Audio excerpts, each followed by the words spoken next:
배 대표님, 예. 윤석열 대통령이 구속된 이후 관저에 있을 때도 뭐 일부 그랬습니다만은 지금은 옥중 편지 이것을 지금 한 3차례 정도 이렇게 짤막하게 낸 것 같아요. 어떻게 보면 옥중 정치를 하고 있다. 이렇게도 볼 수가 있는데요. 사실은 지금 24일 날 이 설 편지를 변호인을 통해서 발표를 했지 않습니까? 공수처가 가족 면회도 금지해버리고 서신 수발송도 서신 이렇게 보내는 거 써가지고 이것도 지금 금지해버린 거 아닙니까? 네. 그러니까 증거인멸이라든가 뭐 그런 우려가 있다고 해서 그런 거 아니에요? 말도 안 되는 짓이죠. 이건 인륜에도 어긋나는 것 아닙니까? 아니 가족 부인까지도 면회를 못 오게 한다는 게 그게 말이 되는 소리예요? 부인하고 무슨 증거인멸할 게 있습니까? 거기다가 서신 수발신까지 금지한다는 것은 이건 정말 천륜에도 어긋나는 짓입니다. 그런 예가 없었어요. 무슨 목적인지 전직 모르겠어요. 대통령에 대해서 그런 예가 이 공수처가 완전히 화풀이 분풀이 하는 거 아닌가 이렇게 보여지는데 이것도 의심을 사는 거죠. 예. 이번에 그래서 변호인의 구술을 해가지고 변호인이 발표를 한 설 편지를 냈습니다. 뭐 짤막하니까 제가 읽어드리도록 하겠습니다. 예. 윤석열의 편지 이렇게 제목은 되어 있는데요. 설 명절이 다가왔습니다. 을사년 새해는 작년보다 나은 한 해가 되시길 바랍니다. 설날이 다가오니 국민 여러분 생각이 많이 납니다. 여러분 곁을 지키며 살피고 도와드려야 하는데 그러지 못해 안타깝고 죄송합니다. 아무쪼록 주변에 어려운 분들 함께 챙기시면서 모두가 따뜻하고 행복한 명절 되시기를 기원합니다. 짤막하지만 상당히 그렇네요. 따뜻한 인사네요. 편지네요. 네, 따뜻한 예. 명절 편지인데 이런 편지를 잇따라 내고 있는 것도 물론 뭐 대통령 입장에서 당연히 명절이 되니까 그에 따른 인사장을 낸다 할 수도 있지만 다 정치적인 또 포석도 없지는 그렇죠. 않은 것 아니겠습니까? 그렇습니다. 이번 내용의 특징 중에 하나는 제가 분석을 해드리면 윤석열 대통령이 지난 체포가 되기 직전에 영상 메시지나 또 그 전에 작성했다라고 하는 서신이 공개된 내용을 보면 대체로 대통령의 비상계엄이나 또 지금 현재의 어떤 국정 상황에 대해서 대통령이 그런 내용이 나와요. 네. 근데 지금은 전혀 안 나옵니다. 왜 안 나올까요? 대통령이 변론을 이미 헌법재판소에서 하고 그게 공개되고 있기 때문에 그 내용은 일체 포함이 안 되어 있어요. 그렇죠. 그러니까 윤석열 대통령이 지금 전략은 분명해졌습니다. 윤 대통령 전략은 법적인 부분은 헌법재판소에서 가서 다 이야기한다. 네. 그리고 국민들에 대한 부분은 옥중 서신이나 또는 다른 경로를 통해서 대통령이 여론에 대한 대통령 지지층에 대한 교감은 이 방식을 취하는 거죠. 소통을 하겠다. 그렇죠. 그러니까 지금 옥중 서신이라고 해서 명절 인사에 대해서는 무슨 비상계엄 내용이니 이런 내용은 일절 없지 않습니까? 일절 없어요. 그 일절 이전에는 없어요. 조금 그런 내용들이 있었지 않습니까? 애국 시민 저는 여러분 앞으로 이럴 거라고 봐요. 왜냐하면 변론은 대통령이 직접 나가고 또 재판을 받게 되더라도 그 내용은 대통령의 메시지가 고스란히 다 전달될 것이기 때문에 그러니까요. 이제는 이 감성적이고 대통령이 좀 감정이 실린 내용은 최대한 여론 결집과 여론에 대한 지지층들과의 교감으로 이렇게 가져갈 가능성이 높을 것으로 보입니다. 이 설 편지도 상당히 내용이 따뜻하지 않습니까? 그렇죠. 그건 이제 강조하고 감성적으로 접근을 하는 그렇습니다. 것이죠. 그러니까 이제 우리가 왜 뭐 평론을 하면서는 윤석열 대통령에 대해서 이제 공격하는 쪽도 있고 윤석열 대통령에 대해서 부정적인 경우도 있습니다만 지금은 윤석열 대통령은 분명한 것 같아요. 일단 이 인사라든지 이런 걸 통해서 지지하는 사람들 그래서 보면은 윤석열 대통령이 계속해서 한남동에서도 추운 날씨에 고생하는 지지자분들께 이런 이야기를 하잖아요. 그러니까 감성 전략과 그 다음에 법적 대응을 하고 있는 이제 논리적인 전략 이런 부분들은 구분해서 지금 접근을 하고 있는 것으로 보입니다. 그러니까 윤석열 대통령이 뭐 한 3평 정도 되는 독방에 지금 구속되어 있는 상황 아니겠습니까? 그래서 변호인을 접견해서 탄핵 심판 서류들 이렇게 점검을 하고 하나는 김진홍 목사님이 보내준 성경을 읽고 있다고 합니다. 원래 윤석열 대통령이 중고등 시절에는 교회에 나갔던 것 아닙니까? 네, 그렇게 그 알려져 있죠. 이후에는 어떻게 네. 됐는지 모르겠습니다만은 성경을 읽고 있다고 하네요. 그런데 네. 앞으로도 말씀하신 대로 배 소장님 이런 옥중 편지라든가 여러 가지 방법을 통해서 국민과 소통을 하면서 옛말이 있듯이 죽은 공명이 산 중달을 잡는다. 그렇죠. 제갈 공명이 오장원 전투에서 패해갖고 퇴각을 하면서 자기 이 모양을 닮은 인형을 만들어 놔가지고 중달, 사마중달 아닙니까? 그렇습니다. 사마중달을 속여가지고 오금을 저리게 했죠. 오금을 저리게 해가지고 이게 공격을 못했다는 것이죠. 예. 그때 이 공명이 그런 자기 닮은 인형 부채 탁 들고 그렇죠. 있는 그 인형을 만들어 놓지 않았더라면 그때 총나라는 거기서 완전히 박살이 날 뻔했는데 공격을 중단한 거 아닙니까? 맞습니다. 야, 공명이 아직도 살아있네. 우리가 깜빡 속을 뻔했어 해갖고 대각해버린 거 아닙니까? 맞습니다. 죽은 공명이 산 중달을 잡는다는 얘기가 거기서 나왔는데 제가 말씀드린 게 뭐냐면 공수처의 시도가 그렇게 효과적이지가 않은 거죠. 그러니까 결과적으로는 뭔가를 얻어내고 싶은 것을 최대한 상대방을 자극시키지 않고 얻어내는 것이 가장 효과적인 것이잖아요. 그러니까 상대방이 덤벼들지 못하게 만들면서 이기고 굴복시키게 만드는 것이 그게 전쟁에서도 최고의 손자병법 아닙니까? 그렇죠. 그런데 지금은 얻는 건 없는데 공수처가 잔뜩 윤석열 대통령과 윤석열 대통령 지지층들을 자극시켜버린 거예요. 그거 아니겠습니까? 결국 윤석열 대통령도 진술 거부, 묵비권 행사. 왜 이렇게 공수처는 자극을 하냐. 지지층들도 아니 굳이 이렇게까지 해야 될 이유가 있느냐. 아니 수사하면 되는 거지. 그리고 수사한다고 해서 군 관계자들 불러내서 뭐 이것저것 조사해서 다 우리 조사하고 있는 내용들 사실 중간에 흘러나가서도 안 되잖아요. 수사 이 내용이 유출돼서도 안 되는 거 아닙니까? 그런데도 그게 다 유출돼서 내란 우두머리로 몰아놨는데 정작 헌법재판소에 나와서 윤석열 대통령의 변론 내용 또 김영호 전 장관의 또 증언 내용을 들어보면 그게 아닌 내용이 나와요. 그러다 보니까 이게 도대체 뭐야 하는 상황이 돼버린 거죠.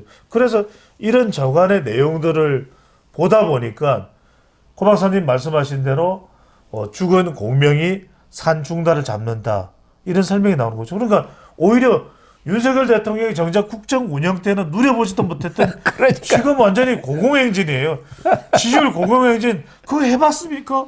지지율 공공행진에 범여권 후보들은 이겨보지도 못한 이재명 후보를 지금 이기는 조사 결과들이 나오는 거예요. 그러니까 말 그대로 죽은 공명이 산 중달을 잡는다. 그러니까 그 이야기는 결국 민심과 여론이 중요하다라는 겁니다. 그렇습니다. 그러니까 결과적으로 감옥에 있는 윤석열이 펄펄 뛰는 이재명을 잡는 그런 결과가 빚어지는데 공수처가 왜 그랬겠습니까? 이 공수처는 누가 만들었습니까? 문재인이가 만들었잖아요. 그렇죠. 검찰을 견제하기 위해서. 문재인 결국 지금 민주당 정권 시절에 만든 거 아닙니까? 그러니까 윤석열 대통령 비상계엄 이 탄핵을 해가지고 바로 잡아 넣어야겠는데 검찰이 나서니까 이거 믿을 수가 없어. 그러면 공수처를 지금 뒤에서 조정했다고 봐야 하는 거 아닙니까? 그래서 공수처 당신들이 이 사안에 대해서는 이 사건 이첩을 할 수 있는 권한이 있으니까 공수처가 해. 그런데 공수처는 수사 역량이 없어요. 오전 오페했지 않습니까? 그동안 5번 구속영장 신청했는데 다 기각된 그런 참패를 한 공수처가 달라들다 보니까 엉터리 짓을 한 거예요. 말도 안 되는. 그러니까 무리한 체포, 그리고 판사 쇼핑 이런 것들이 국민들의 어떤 이 여론을 완전히 역전시켜버리고 역풍이 불게 만들고 뒤집어 버린 거 아닙니까? 거기다가 구속영장 신청하고 회식 술판까지 벌였다 이런 얘기가 나오는 거 아닙니까? 그렇죠. 그러니까 완전히 여론이 뒤집어져 버린 거죠. 삼국지 이야기를 하시니까 지금 오동훈 공수처장의 모습을 보니 사정을 보니 또 초안지가 생각나네요. 예. 사면초가. 사면초가. 사면초가. 그러면서 계속 언론 플레이를 한 거 아닙니까? 뭐만 있으면은 자꾸 이 언론에다가 싹 흘리고 해갖고 이 원래는 이 수사 상황이라든가 이런 것은 공표를 못하게 되어 있는 거 그렇죠. 아닙니까? 그럼요. 거기다가 구속되어 있는 윤석열 대통령에 대해서 또 공수처 조사실로 소환을 하겠다 해갖고 뭐 조폭들도 아닌데 검사 한 명에 6명 수사가 딱 보내가지고 끌고 오겠다고 이렇게 했던 거 아닙니까? 그럼요. 체포 과정도 예. 다 생중계를 하지 않았습니까? 그 체포 과정 이것도 수사를 하려면은 그렇게 체포해 갖고 윤석열 대통령이 와서 구수를 안 하고 묵비권을 행사하면 아무 소용이 없는 거 아닙니까? 그 뻔한데도 왜 그렇게 했겠어요? 어디 쪽에서 그 체포하는 모습, 그 끌고 가는 모습을 영상으로 딱 찍어가지고 이거 선거 때 팍팍 좌파 방송 언론에다가 터뜨리면은 그거 계속 돌리면 국민들이 완전히 이거 뒤집어진다. 이거 하나면 승리다. 이렇게 생각하니까 무리수를 둔 거 아닙니까? 경찰을 몇천 명 동원해갖고 끌고 온 거 아니에요. 경찰도 지금은 완전히 지금 민주당 편 아닙니까? 왜? 문재인 정권 때 검찰 수사권을 다 뺏어갖고 경찰한테 주었고 경찰이 지금은 아무도 제지를 못하는 최고 권력기관이 돼버렸지 않습니까?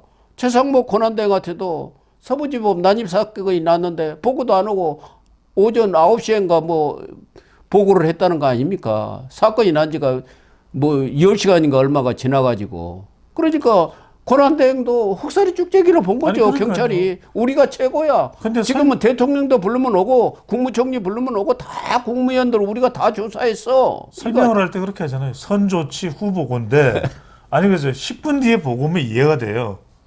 몇 시간 뒤에 보고니까 이해가 안 되는 거죠. 최상목 권한대행이 어쨌든 대통령 권한대행 아닙니까? 언론 보도 보고 알았다는 거 아닙니까? 말이나 됩니까?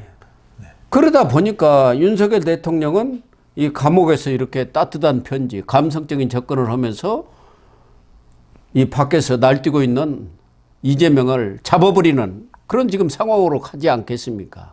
앞으로도 아마 이런 옥중 서신 형태의 이 메시지들이 여러 차례 나온다고 봐야겠죠. 근데 뭐 이제 구속에서 풀려날 가능성이 높으니까 이제는 관제에 있으면서 영상 메시지. 관제에 있어도 사실상 감금 상태랑 그렇죠. 마찬가지예요. 연금 상태라고 그러죠. 옥중 서신은 아니지만 이제 관저 서신으로 받게 될 가능성이 높다고 봐야 돼요. 예. 이래저래 이재명이가 참 요즘 속이 아닐 것 같습니다. 거기다가 이 선거법 항소심 재판부가 23일 날 첫 재판 열었는데 이재명이 가서 아주 그냥 기겁을 해버렸다는 거 아닙니까? 최은정 재판장이 이재명이는 좀 재판을 끌어볼까 하고 뭐 말도 안 되는 거 여러 개 했지 않습니까? 증인도 13명이나 신청하고 안 된다? 무슨 서류도 10곳에 신청하고 다 필요도 없는데 거기다가 또 무슨 음성학자인가? 언어학자를 동원해갖고 그 영상이라든가 그렇죠. 또 녹취록 들어보자. 네. 그러니까 재판부가 일반 대중이 다 들어보고 아니 재판부에서 다 들어보면 되지 무슨 언어학자가 필요해갖고 칼처럼 잘라버린 거 아닙니까? 심지어는 지금 뭐 위헌 법률 심판인가요? 네, 그것도 빨리 하라고 그런 거 아닙니까? 빨리 낸다고만 하지 말고 그럼 우리가 기각해버릴 테니까 그런 거 아닙니까? 그러니까 그냥 완전 멘붕이 됐다. 그래가지고 26일 날 2월 결정하겠다. 그러니까 한 달 만에 결정해버리겠다. 그렇죠. 그거 아닙니까? 결심 끝나고 나면은 아마 대개는 선고는 한 달 내지 한 달 반 이렇게 대체적으로 걸렸는데 여기서는 아마 대폭 당겨버릴 것 같아요. 그렇습니다. 그래서 나오는 지금 예상들이 3월 19일, 예. 3월 18일설이 있고 맞습니다. 15일설도 있고요. 12월 18일 날 예. 그 서류를 받았어요. 그거 폐문 무죄하고 안 받다가 그렇죠. 그러면 3달이거든요. 3월 18일이면 3달 아닙니까? 그러니까 3월 18일설도 있고 3월 12일설도 3월 12일까지 항소심에서 다른 새로운 사건을 그렇죠. 넘겨지지 말라. 우리는 여기다 집중 심리를 하겠다. 그래서 이렇게 3월 했으니까 2일설도 12일설도 12일 그 이전 뭐 10일이라든가 그 언간에 하지 않겠느냐. 조금 빠르면 3월 5일설도 있더라고요. 예, 그러니까 뭐 길게 할 필요 없다. 그래야 대법에서도 빨리 결정을 해버리면 대법에서는 뭐 특별히 사실 심리가 아니니까 법률심 아닙니까? 그 한 달 걸릴 것도 없어요. 그러니까 만약에 조기 대선이 이루어지면은 거기에 대해서 조기 대선이 본격화되기 전에 결정을 해버리겠다 이 이야기 아닙니까? 그렇죠. 그리고 2심이 만약에 유죄로 나오면 그거는 그 2심 결과가 나오는 대로 그 대법원은 확정된다고 봐야 되겠죠. 네, 대법원 결정이나 다름없죠. 예. 그러니까 이재명으로서는 지금 긴긴 밤 이 겨울밤에 잠이 오겠습니까?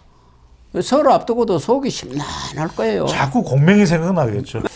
이 죽은 공명 생각이 많이 나겠네요. 삼국지를 다시 읽지 않을까요? 잠이 안 올 때는 삼국지 읽는 게 최고입니다. 다시 한번 수백 번 읽어보고 보지 않았겠어요. 삼국지를 다시 한번 보면서 새로운 자세를 가다듬는 게 어떨까 하는 생각도 듭니다. 예. 네, 시청자 여러분, 오늘 방송은 여기서 마치도록 하겠습니다. 시청해 주셔서 감사합니다.